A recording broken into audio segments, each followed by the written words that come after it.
Hi folks, this is Jason. I hope you're okay today. We're listening to an interview by David Bentley Hart, a Christian theologian, and he's talking about the new atheist.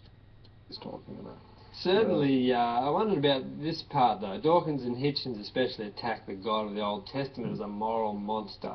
Yeah. How do you respond to those criticisms? Because even Christians, if they read the Old Testament, find it strange and troubling.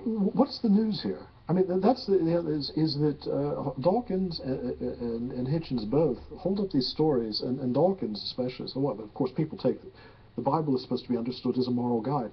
When in Christian history, before, well, it may be true in certain fundamentalist circles. We breed every kind of exotic flora here. So, but all the church fathers, said, well, of course we read this allegorically, and they didn't, and that doesn't mean reading it as if you believe there are messages encoded secretly in the text.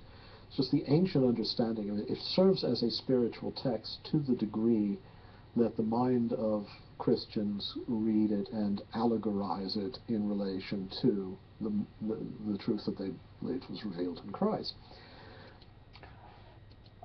The atheists often bring up the Old Testament as some kind of moral problem.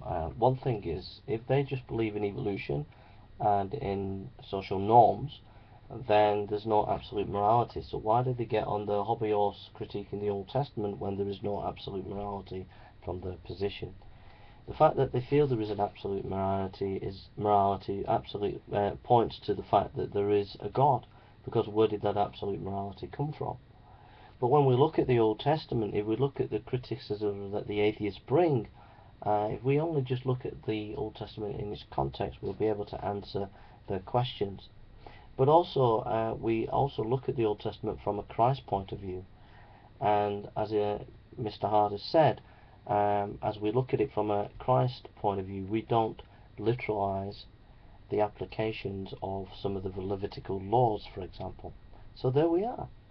So again, the atheists lack that intellectual credibility that's required on these subjects. Thank you.